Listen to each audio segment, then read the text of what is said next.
What's up, everybody? Welcome to the Madhouse podcast. I'm one of your hosts, Connor Graham, joined with my fellow co-host, Ryan Byrne, and special guest, Brendan Christie, and Ian Figueroa. What's up? What's up, everybody? How's everyone doing? How's your week been? It's been a big week. Big week. Lots of shit to do. Lots of announcements. So, Ryan, big things, you say. Elaborate. So this has been not E3, but pretty much everything besides that. E3 minus the con. Big announcements from PlayStation, a lot of PC announcements. Oh yeah. My favorite probably has been New Blood's announcements at E3. Oh yeah. New Blood, you say? Would that perchance be a small indie company that makes games that have PS2 era visuals? Oh, I see you've heard. Yeah, so... I've heard the good word of New Blood. I think we all have. For those who don't know, New Blood is an indie studio that's been putting out games that are mostly games that are pretty much like PS style, like graphics and everything. Their E3 presentation was a little bit scuffed, in all honesty, but just a little bit scuffed. Oh, GameSpot, fuck. But everything's been real good. Like, they announced some new games. They showed off a trailer for their newest game, Gloomwood. They actually put out Unfortunate Spacemen for free this week, which has been really cool, and apparently it's been really successful, and I know we tried a few matches the other night of it, and I had a blast with it, yeah. I have yet to, and I'm looking forward to it. Once we got into a lobby and some randoms from the internet started to join, of course, you know, the internet does its magic and things turn into fun. We were hanging out with someone trying to sell us Nickelback CDs. We had someone impersonating the lead singer of Nickelback, and then halfway through the game, he turned into Larry the Cable Guy. Yeah. I don't know about y'all, but I stand Nickelback. I'll fight you. You know what? Fuck you. But have you guys heard what their whole like big thing that happened at E3, or not E3, but the PC Gamer show was? I saw it live. So, the rest of you, have you seen the stuff that happened with them? I have not. All I heard was it was a bit of a blunder. So, PC Gamer had their initial conference and was showing off the stuff that was going on there. And during it, they were supposed to premiere the trailer for Gloomwood, which is a thief-inspired game with guns, pretty much. Check them out at thiefwithguns.com. They love their novelty URLs. You can check them out at wehate.money, which I think is my favorite, or notfortnite.com. My favorite is the one with vodka. Didn't they say, like, what was the URL? Drinkmore.vodka. Yeah, drinkmore.vodka. That one is my favorite. But, so, during the PC Gamer showcase that they were doing, they were going to premiere the Gloomwood trailer, and during the announcement, they showed off their lineup of games and everything, and then they skipped over that trailer. At which point, the CEO of the company was like, yo, they didn't show it. Like, that's fucked. Made a stealth game so good it didn't even premiere. Yeah. That was the Twitter post. So, gosh. So, PC Gamer actually replied to the tweet that they put out and was like, hey, we're super sorry about this, and they ended up showing it after the credits of the show, which was a whole ordeal. Because everyone there thought it was going to be Bloodborne on PC. So when they showed Gloomwood, a lot of people were super disappointed. But I played the demo for Gloomwood the other day, and that game is good. it's super, like, atmospheric and, like, heavy and, like, stealth and just, like, the horror genre, and it's been really interesting seeing all the stuff that they've been putting out. They also put out a game called, or the demo for a game called Ultra Kill, which has some of the coolest combat I've seen in a while. With, you can, like, one of the coolest thing about the game was you have a pistol, and one of the upgrades for it is you can throw a coin in the air, and when you do that, you can then shoot the coin mid-air, and if you hit it, it will hit the weak point on the nearest enemy. You can trick shot off a penny. Oh, yeah. So, Yo, like, Dave, help me out with this shit. it's been amazing seeing the trick shots that people have been putting together and all the stuff about it. But New Blood has been really heavy in their promotion for the stuff that they've been going on with. They made games like Dusk, Maximum Action, Unfortunate Spacemen, all of them, and a whole lot more. And I just have been super into the stuff they've been putting out, and I hope you guys see some of the cool stuff that they've done. I mean, like, I gotta admit, when you had first brought up the company and everything like that, and we're like, hey, you should try out one of these games by these guys. They make really cool games and everything like that. I was pretty skeptical because, like, PS2 style graphics, either you love them or you hate them. If I'm a sucker for like new gen graphics, which like I know most people are these days, because it's like, why have a game that looks like it's made of polygons when I could be looking out the mirror, like looking out the window? And like I get that, and I'm a total sucker for that. Like any realistic HD graphics, I melt over. But sitting down and playing like Unfortunate Spaceman and everything like that, the graphics have their novelty in like a way that no other game these days really has. It has its own kind of style that brings you back to like, hey, you're a kid playing the PS2 in your family's living room, but like, yeah, you're instead a 20-year-old man sitting at his computer in his room.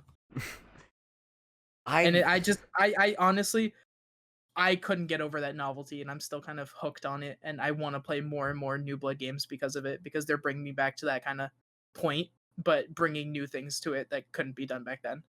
I was gonna say the same kind of thing. It's like almost that old art style makes me want to play it more.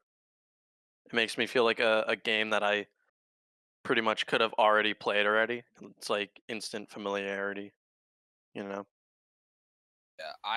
Yeah, from someone who's actually like played the old Thief games and everything as well. As soon as I saw that trailer, I was like, "Oh, this is like Age of Iron, like all over again." And I was very, very hyped. And then Brian showed me their like Twitter page and everything, and I was like, "Okay, yeah, I'm gonna pick up this game." And I've still yet to play the demo, but what I've heard from Ryan is like, especially as like someone who plays like probably the most out of like stealth games out of this group of people, like I'm very much into it. Wasn't it also that some people have already figured a way to like speed run the demo, and there's like a 48-second completion rate for the speed run? 2 minutes. 2 minutes. So the dev, before the demo came out, he was like, someone's going to figure out how to speedrun the demo by stacking 14 boxes up the side of a building. And as soon as it came out, within the day of it coming out, someone had a 2-minute speedrun of it. And like, good on them. They optimized that shit fast. They were ready. It was like 2 minutes and like what, 48 or 14 seconds? Yeah, so like, Goodness. It's insane because these games that they put out have incredible style to them. Like, I have loved Maximum Action because it's just over the top, like 80s action movie, like John Woo style type of stuff. And seeing them, they really put like their heart and soul into their games. And when we played Unfortunate Spacemen the other day, it felt really cool because it wasn't just like, oh yeah, it's just another game where you pretend to be someone and that you're not.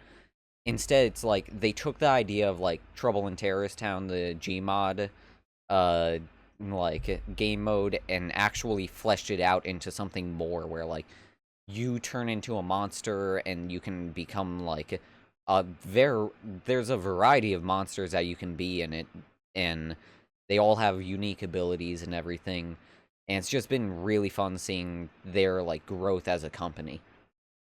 So like a better Morbius. Oh The yeah. better Morbus, yeah. That old mod. Shout out to the Morbius devs. Morbus.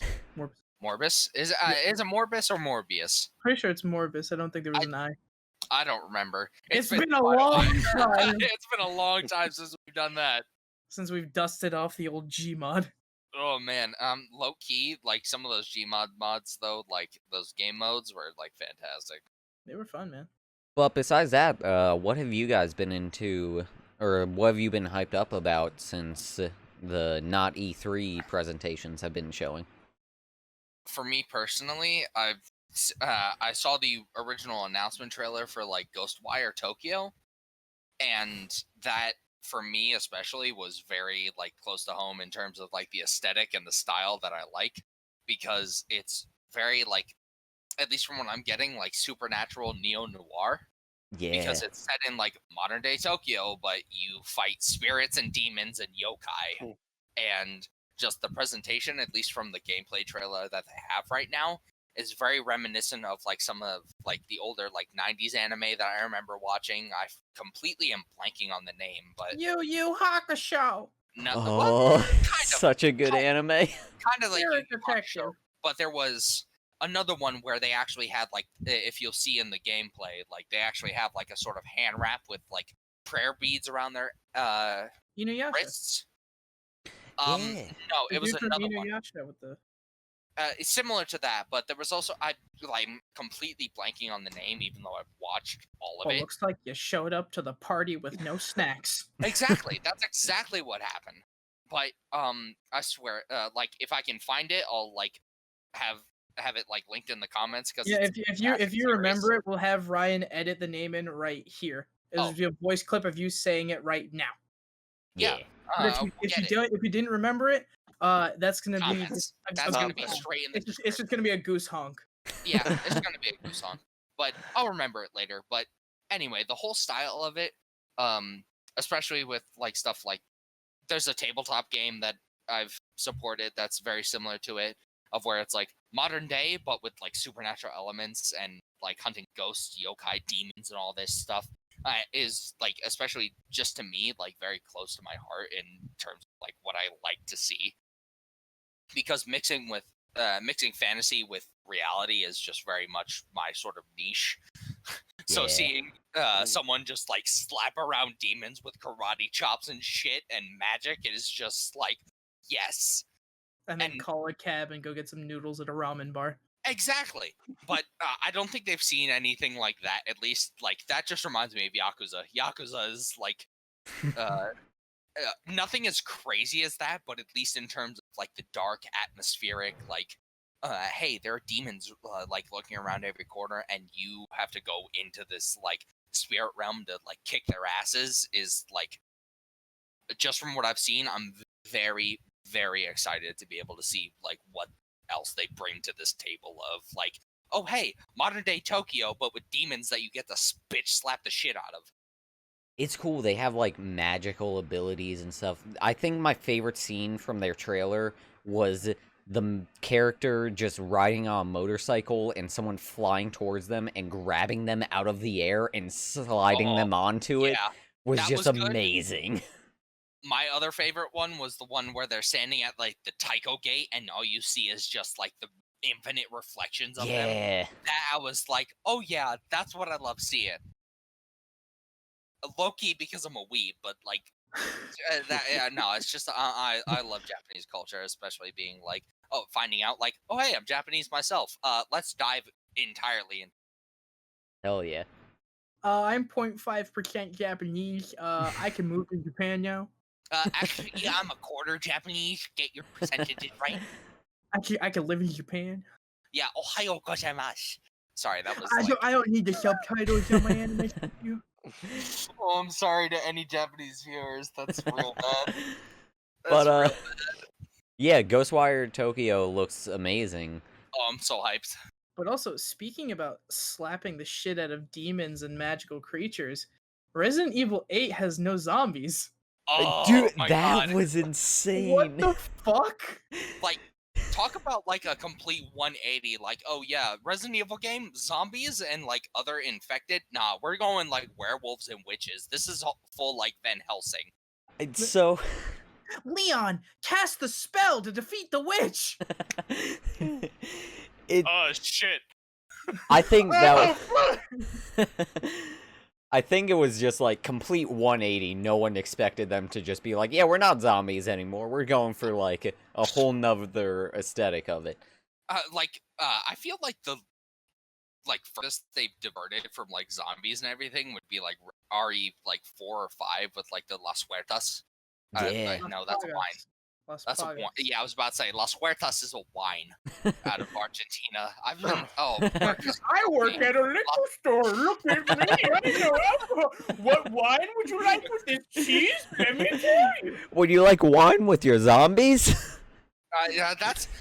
I just, oh man, work was long today, but yeah, the Las Plagas. That's the closest thing that I can get to that, besides like the T virus, Las Plagas. And then there's like, oh yeah, we're bringing it to like werewolves and witches, bitches. But also, if you think about it, though, that kind of opens up the opportunity for Resident Evil to hit a whole new like possibility of enemy types and like God, it's like the plot lines. Oh Like, yeah. no Yeah. longer is it the days of Umbrella and T-Virus. Now we can have like witch cults or like demons, or like you could basically have Resident Evil Doom, where the dude's got to travel through the layers of hell to defeat Satan.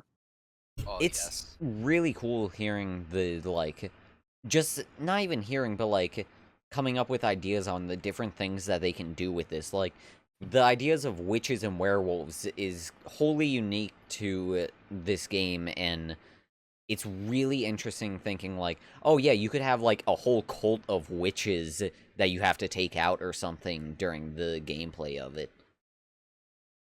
I mean, like, here's the thing. This is either going to be the best step they've taken for this franchise, Or or it's gonna this is tank. going to be the one that puts the bullet in the foot of the horse. Oh yeah. I personally, at least, I haven't played too many Resident Evil games, especially more of the like recent ones. I never played Biohazard just because one, I'm a baby back bitch, so I don't deal with horror too well. But this one, especially just because of like the whole like Victorian Gothic like aesthetic of like I said, it just reminds me of Van Helsing so much that I'm just like, all right, I'm gonna follow at least the development of this game and see what's going on, because if they lean more into this like werewolves, witches, a cult and shit, that's just more up my alley. So like I'm on the side of like this is the best step they could have taken. So, what do you guys hope to see with this new Resident Evil?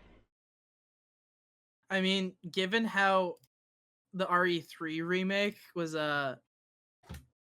dare I say it, a flop, or at least got it. Too. Resident Evil 3's remake, I'm pretty sure, was the one that got a lot of mixed reviews on, and a lot of people were like, "Hey, you could have done better with this." Yeah. But given that, and given how it had such a mixed reaction, I feel like it's either they're gonna go all the way up, and they're gonna bring it back to where it was, or possibly sort of even greater heights, or they're gonna drag it down, and they're gonna drag it down screaming. I really hope it's dragging it up to like elevating it. Listen, because- man, I'm a sucker for the Victorian era, like motif and everything. Like I love that Oh, like atmosphere and everything. If they do really well with this, I'm gonna be so happy. But if they lose it, man, it's gone. yeah, it's either a win or lose, and I'm really hoping they get this win. Ian, what's your thoughts on Resident Evil Village? Never played a Resident Evil game. Wait, you've Never never been like played into one? the. No, Oh man. no Resident Evil game. Never played one. Oh We're man. gonna fix Um, it. Yeah. We're I- gonna sit down It, and play gonna it have it to together. definitely fix this. seems more interesting than the other versions of the game. like the old copies of it. I I mean, I don't know. It might be the one that gets me interested in the Resident Evil story, but I've never been too big of a fan of the whole zombie genre. You're also a little squeamish when it comes to horror. Like, I've known you a long time. You don't do Yeah, like horror at all. movies and stuff. Yeah, that's not the best. crazy. Like, also, Flashback to us watching Terrifier in a snowstorm. Yeah. that's interesting because Yeah. like, you're super like in the Dead by Daylight community, which by the way, Yeah. the Silent Hill DLC released yeah. today. Today. But I never would have pegged you as someone that hasn't played Resident Evil before. Yeah. I don't know. It's like everyone's talked about it, but I've never actually gotten the game. That's fair. Also, talking about release today, though, Pokemon Armor of Isle got dropped today. Did it really? Yeah. Yeah, the 17th. It got released today. So that's, a whole new thing. A whole new set of activities, a whole new set of Pokemon, everything. It's a big, big, big content drop. I'm gonna have to get on that. The biggest thing, and I know it's like a small feature in the DLC, but apparently your Pokemon will follow you around like Heart Gold Back and to Soul Heart Silver. Gold and Soul I'm Silver, so baby! happy. Yes. I'm not gonna lie. My favorite Pokemon, at least in my own party right now, to have that follow me is probably just like Leafeon. I love the evolutions. Call me a basic bitch all you want, but Leafeon is like, I just love it, and especially right now, I'm just like, oh yeah, and being Is that able to a see it. is that a DLC for Sword and Shield? Yeah. Pokemon Sword and Shield. Oh. It's the So- first of the two-part, because they have two-part DLCs. They have the Armor of Isle, which released today, and then they have the Crown Tundra, which is releasing, I think, either November or December. I think they allotted that for November. But it's one of two-part DLCs that they had planned, where they're gonna add a whole bunch of new Pokemon that they didn't add previously because of space issues. They're now adding them into this game so you can catch them and find them. The Pokédex is getting bigger, whatever. So Seeing new seeing- Pokemon, connections to other places, and a whole lot of shit to do. some of the Gigamax and Galarian forms looked really cool. Finally getting to see the Reggie Pokemon that you were talking about last week was really cool. It was really cool. I the really dragon type. The Dragon Reggie is, in all honesty, my favorite. As much as I like the Reggies like as a whole, like unit, being like Reggie Ice, Reggie Steel, and Reggie Rock, and all of that. The whole like Reggie, I forget the name, how to pronounce Regidrago. Regidrago, and the electric type, or Reggie East. Reggie East. I think I don't know how to pronounce it, but I don't. the whole, It's always the electric Reggie that slips our mind. Yeah. because we're all focused on the dragon one because it looks the coolest. Like on the one side is the whole like dragon head and shit. That's the coolest one. They showed pretty off cool. the Blastoise, like Gigamax, Gigantamax, yeah.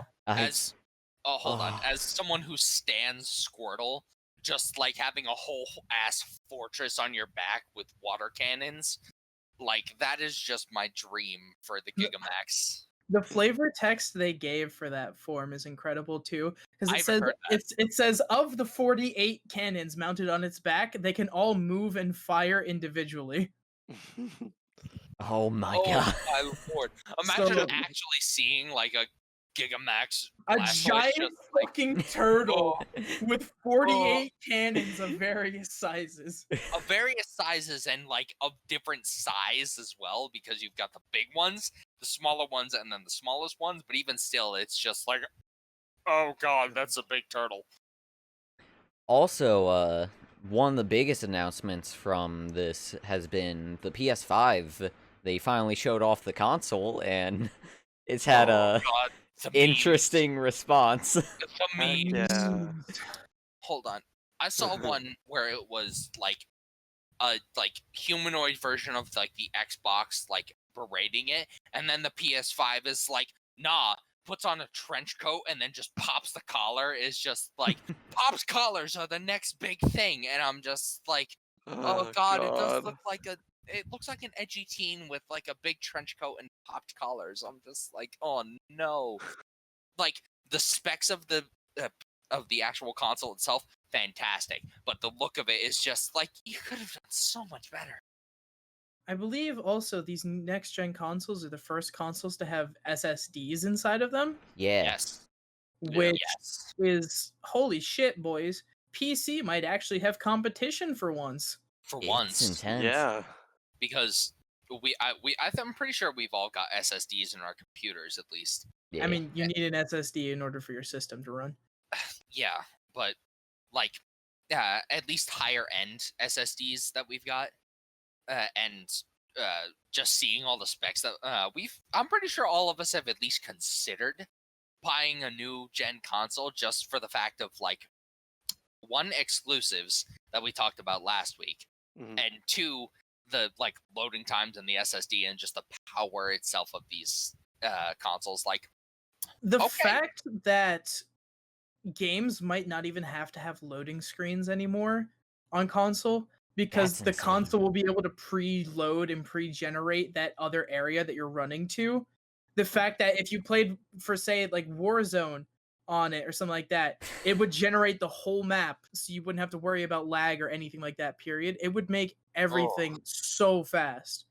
that's just Yeah. wild in my opinion, considering like jumping from like the Xbox One and the PS4, which are still like good consoles in themselves. Sometimes you hit that loading screen, you're like, "Ah, let me go to the bathroom, cook some food, and then walk my dog." And when I get back, it'll still be loading. Like especially the PS4, because my neighbor has a PS4. I've played the like infamous games on there. Like those, some of the load times, I've been gone for like 20 minutes, and it's still, I come back and it's still loading, and I'm just like, oh, are you kidding me? Damn. Ugh. Overall, though, I think the new consoles, it's interesting hearing they're showing them off and stuff. They still haven't shown any prices, though. Ugh. That's the one thing that's kind of keeping me from like entirely being like, yo, let me cop a PS5 or let me get this like Xbox Scarlet, is like, if I'm gonna have to pay like $1,000 for a new console, like a goddamn iPhone, I'm not for it. I was I'm about to not say, for it at all. if Apple's out here charging $900 for a stand, Oh, I forgot about that. what are they about to charge for these next gen consoles? An arm and a leg?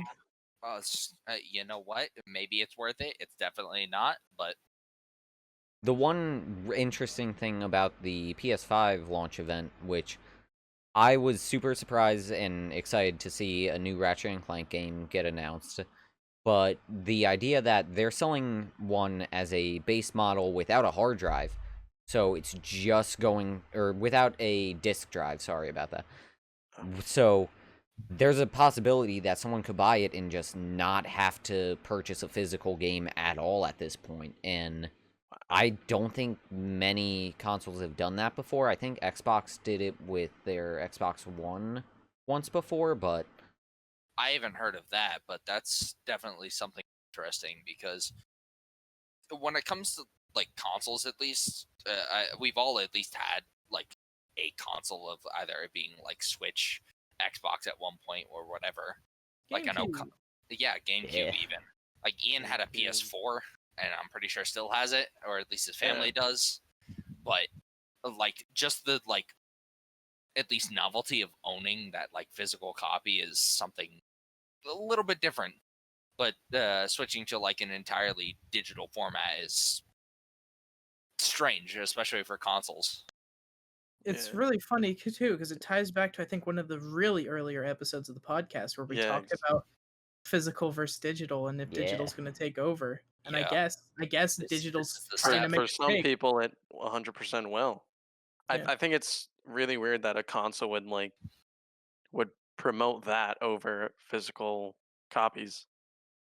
Because I mean, isn't the point of like the PC that you're going completely digital, while console you have physical discs and you're you keep the novelty of the physicality. Right.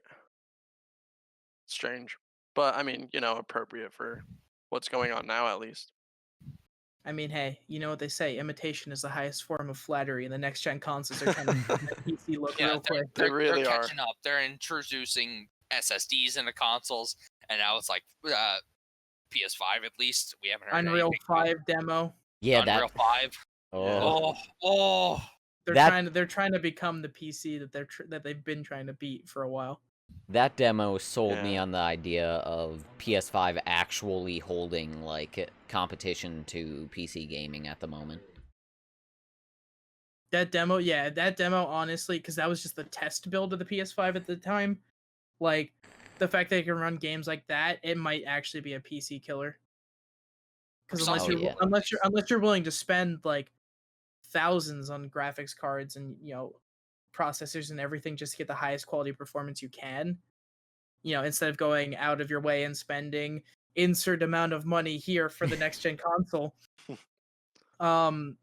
it could honestly be worth it to just pick up the console at that point. Yeah. Especially if they could go a smart way and make it like what you'd expect for a console, like $500-$600, because it's a higher end new thing, which is still a bit pricey, but At least more manageable than say You'll- like an iPhone.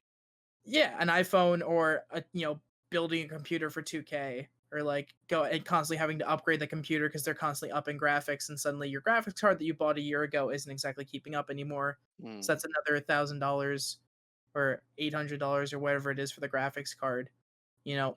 This might be the way that they help out the little guy who can't afford that and can't afford to build his own PC rig, stay with the competition and stay possibly above it for some people. Yeah, I was looking at some of the specs, and they have their graphics board that they have in the PS5 is about equivalent to the RTX 2080. Damn. Goddamn. Yeah. Similar in mean- power at least. I mean output. If that's the case, then it's already got me beat. Yeah. yeah.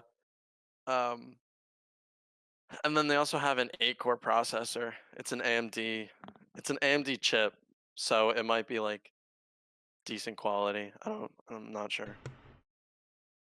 It's going to AMD be is really interesting seeing all of these consoles and where they end up on that like line comparing everything to PC gaming and graphics cards. Like, I know, Ian, you just upgraded your system Right. and everything recently to... Didn't you upgrade to a 2080? Yeah, 2080 upgraded to a Super. 28 or Super. So, like, you're set for the next few years on that. Yeah. But it's going to be crazy watching these consoles realistically compete with the PC gaming at this point. And Yeah, I mean, it might definitely be worth the money because if you're getting a console with that powerful of a graphics card, it is probably going to be more worth it if it's around the $1,000 markup price. Hmm. yeah, Like that is worth the graphics and any other sort of peripherals you could put into a computer, and for the same performance at least. Yeah.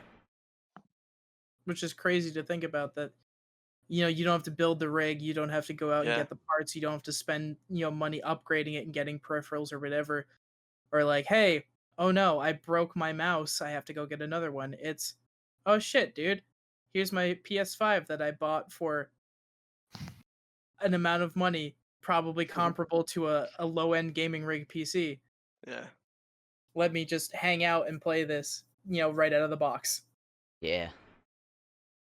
Besides that, E3, they announced and released Persona 4 Golden during their showcase, which I know some of us have picked up from that release date. Connor, you actually didn't play any Persona games before. Have you tested it out at all and played any of it? We had talked about it last week about how I've never touched the Persona franchise, but I've been told to on numerous occasions. And after that, I'm a man of my word. I went out of my way as soon as that podcast was over, and as soon as it got dropped, and I bought it. And I think it was a day later or something like that. I sat down and I streamed it for a little bit. I only played about 3 hours. I didn't get very far, but from what I've seen, it opening with this 80s television style happy intro about defeating shadow versions of yourself and like defeating the evil within and shit. I was like, I'm sold. And hearing the English voice acting, which half the time I'm not a fan of English voice acting for Japanese games, which is funny because I want to be a voice actor, so that's what I would be doing, hopefully. But I'm not a big fan of English voice acting for Japanese video games because I just feel like the emotion's lost, and like half the time it's either like they're overacting it, or they're underacting it, and it just comes out flat, and it just doesn't have the same hit as Japanese voice acting. And maybe it's because I'm American and can't understand Japanese, so they could be overacting and I wouldn't be able to tell. But I enjoy the voice acting in Persona 4. I think it's really cool, and I think the voice actors gave their all. And it was really cool sitting down and hearing these people give these performances and meeting the interesting cast of characters and everything that's happened in this like 3 days, and them setting up the story and everything like that. It was honestly really cool, and I definitely want to sit down and play more of it. And at first I was like, oh great, this is one of these movie games where I sit down and I watch more than I play. But the gameplay kicked in and I was like, oh shit, this is like a turn-based RPG dungeon crawler. What the fuck? That's kind of cool. Wait, what do you mean I could take enemies as minions? Wait, what do you mean that I could use them and use their abilities and then upgrade and fuse them and everything? Like, that's fucking crazy. Like, I was not expecting something like that when I got into it. I thought it would just be any other standard, JRPG. And I enjoyed it a lot. And especially with, the customizable difficulty settings, that was cool as hell. You can edit, how much XP you get after a fight. You can edit how much damage enemies do or take or something like that. It's like the fact that you can do all that shit is really cool and really sold me on it. And like you can have the most customized experience you want out of it, which is fantastic. I haven't played any of Persona 4 because I've been playing a lot of Smite with you guys. And Yeah. that's been really interesting, especially because you guys are all, like, I would say more experienced than I am in that regards. Out of the group here, and probably I think most of the people in our Discord and everything like that, and the people we hang out with, I was basically the Atlas who brought the flame of Smite into our group, because I was following them back in the very early development when the game looked like shit. Oh yeah. And I was watching them develop this game and everything like that, and eventually they got to a point where I was like, oh, open beta, let's play this. And then I think Ian got dragged in, and Brendan got dragged in, and Will, Yeah. and a whole bunch of other people all got dragged in, and they decided to play it with us. And I love it. Like Smite is one of those games where like I have a love-hate relationship because Hi-Rez as a company Oh my god. is They're a So joke. bad. No offense. Hi-Rez, you make beautiful games. You make very, very beautiful games, and we love you. Please, please, please keep making games. But I don't know what kind of monkey you got in your balancing team, homie. But you gotta slap him some more money, slap him some more 5-hour energy, or help this Some man brain cells. out. Help this man out. What are you doing, Oh balancing my team? goodness. A balance? What is that in a fucking competitive MOBA? What is that? I just imagine the balancing team for Smite is one dude sitting in a closet with a very loud AC unit pumping in the background, and he has a roulette table, and that's how he decides what happens. He's like, oh, let's see what we're doing in this patch, and he spins it, and it's like, nerf character who is obsolete for many years anyways, and he's like, okay. It's Oh, been Yeah. really fun getting to learn the game, and like I had seen Smite when it was first announced and everything, but I had no idea like how big it has grown since the initial impressions I had on it.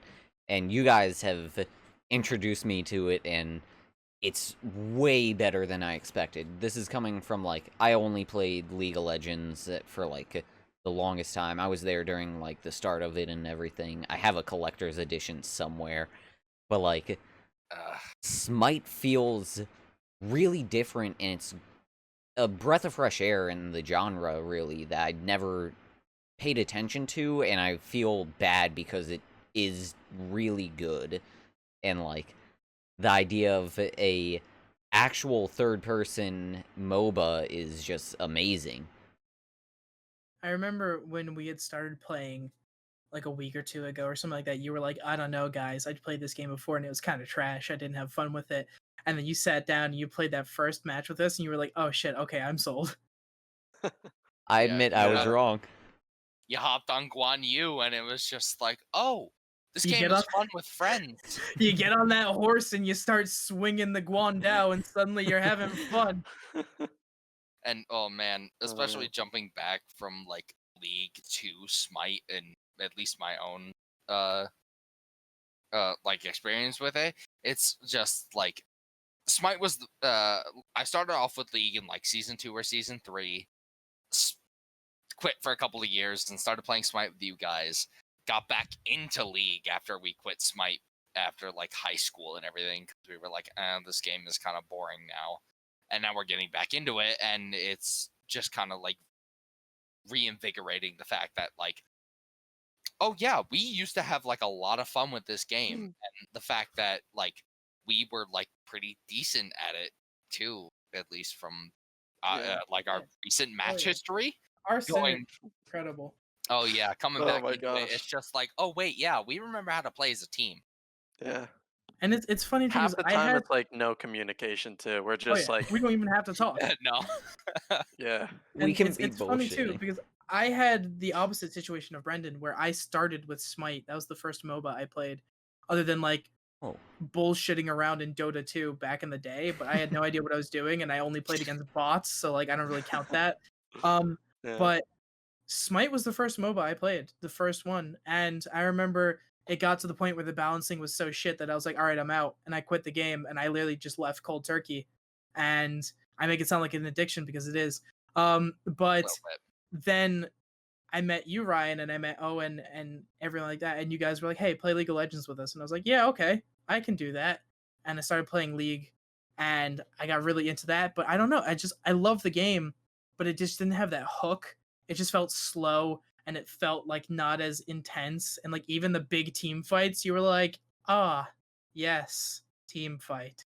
This is an enjoyable experience in which one will win and one will lose." And then we go back to Smite. It's like, oh shit, he's coming for the left. Oh fuck, hit the fucking penta, and it's like all that shit, and it was incredible. Uh, And I think that's the yeah. best part is Smite gives you that rush of adrenaline that League can't provide Fucking in Ian different stealing ways. my penta. Yeah. And That was so unfortunate. but then Ian, I feel like you have the most interesting experience with Yeah. anyone with MOBAs. Yeah, so actually Smite is the only MOBA I've played. And Damn. like I was super into it, and I've kind of been super into it. I think I went on like a year hiatus. You know, it was when we all dropped the game. We all dropped it at once. We moved on to some different stuff. Don't Started remember playing now. stuff like DVD and such. Yeah. So I at least took like I don't know, a year. Oh, we started playing Overwatch. I think that's what it was. Yeah, Yeah. we Yeah. migrated from We wow. jumped Talk about onto balance. Ooh, yeah. Yeah, that's another that's oh another man. beast entirely.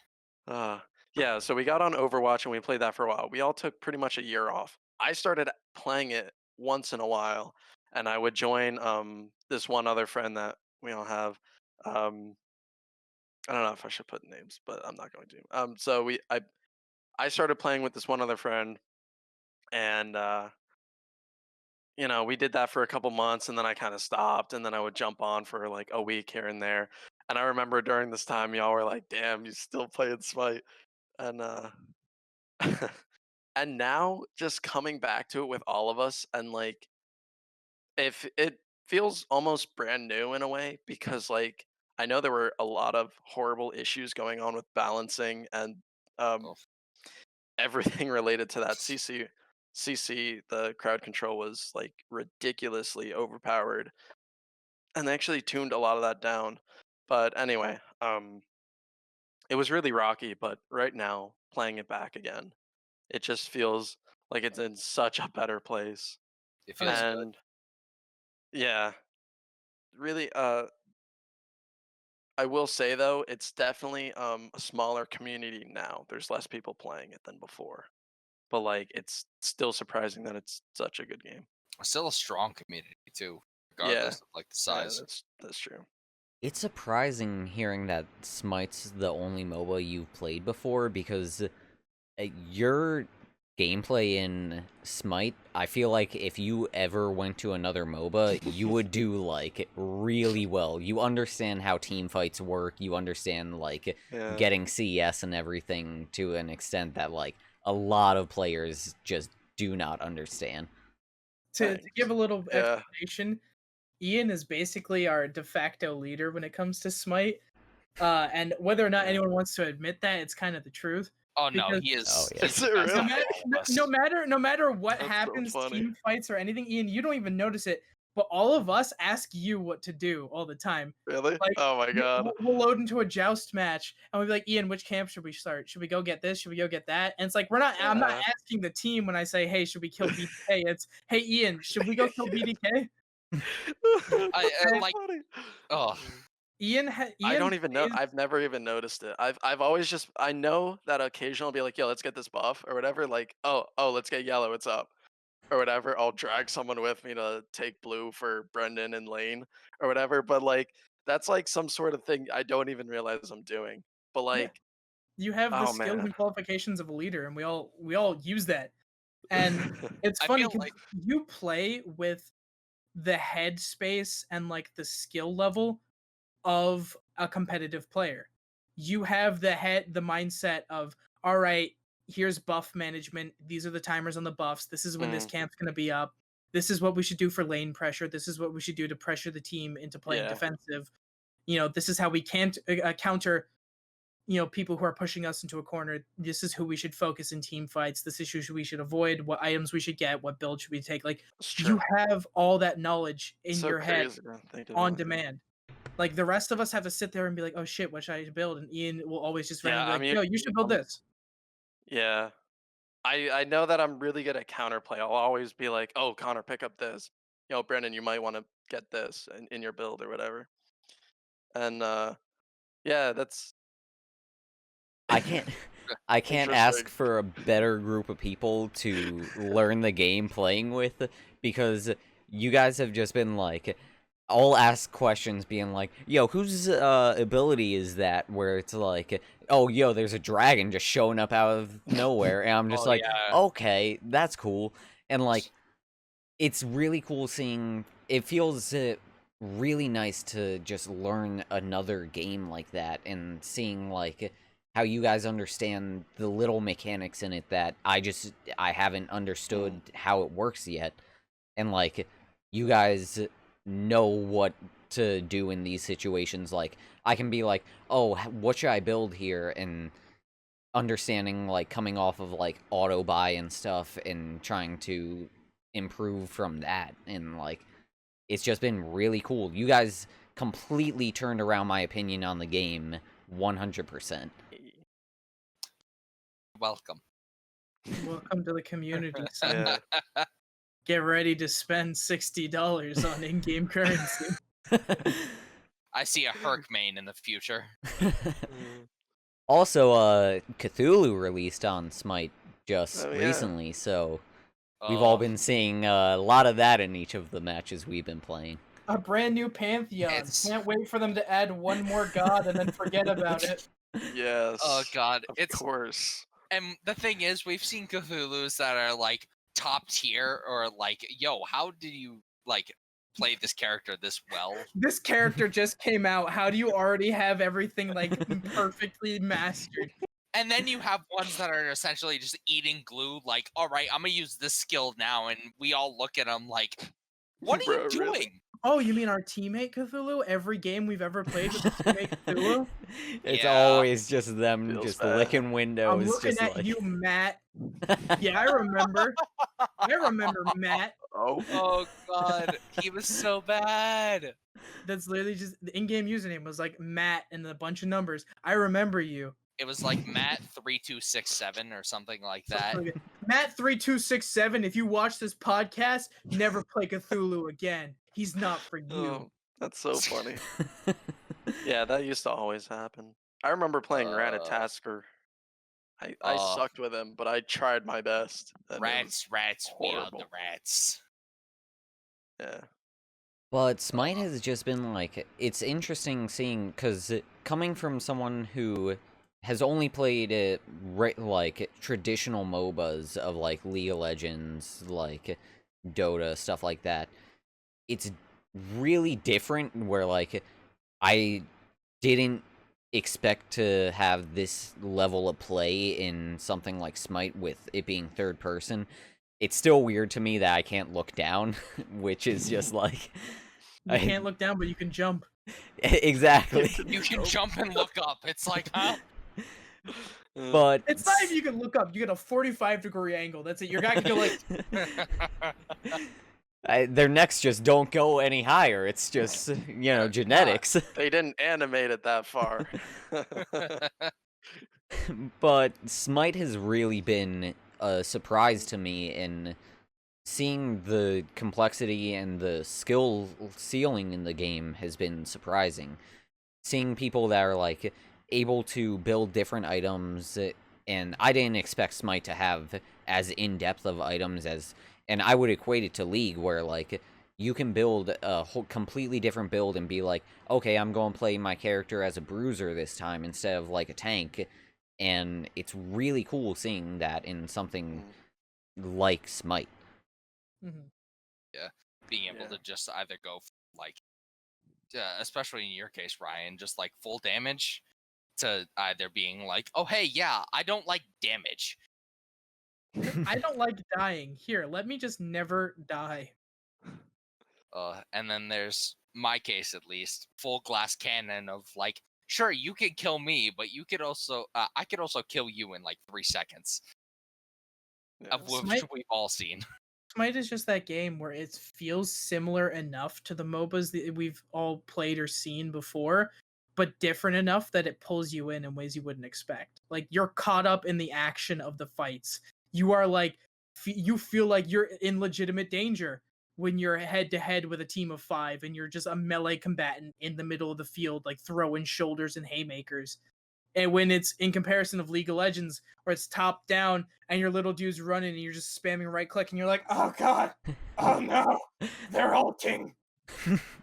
You feel it makes you feel a sense of panic when your ability says 0.2 seconds until you can cast it again, and you're like, I gotta get it out. I gotta get it out.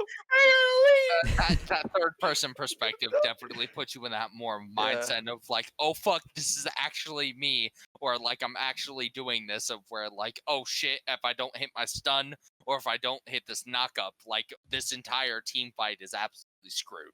I will say, popping off in Smite, I would argue, feels better than popping off in League of Legends because of the like, and maybe it's just the camera angle just makes you get more in like the moment with Smite, but you feel the tension of like, oh shit, I just knocked that guy out of the fight and we can like push up and start taking other enemies.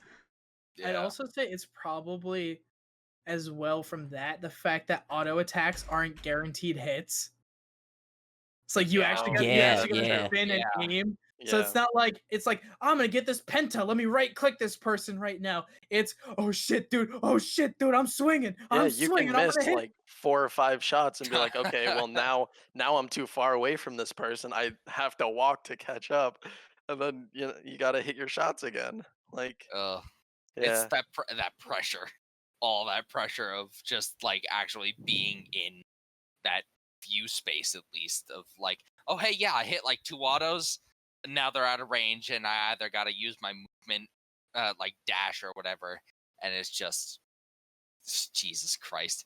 I will say, Ryan can probably agree with me on this. Getting it like a quadra or a penta, at least in League of Legends, not as satisfying as like Smite, of where you're like right Oh, over yeah. the shoulder, being Bro. like, oh yeah. You get a triple kill in Smite and you're feeling good. Oh, I, yeah. I've been there. I've been there. I'm Especially not the recently. best at the And- game, but the few times that I've been like, oh shit, I got a multi-kill here, has been really, like, Immediate satisfying. validation. Yeah. Yeah. And now, since we're all pining for a game of Smite, I feel it's the perfect time to wrap up here so we can get back to our serious video game addiction. So, Agreed. thank you everyone so much for coming by to watch this episode of the Madhouse podcast. As always, we love and appreciate your viewership and support. Have a beautiful night, day, evening, morning, 3 a.m. What the fuck are you doing up moment? Have a nice whatever, people. Stay beautiful. Peace. Bye, guys. Peace out.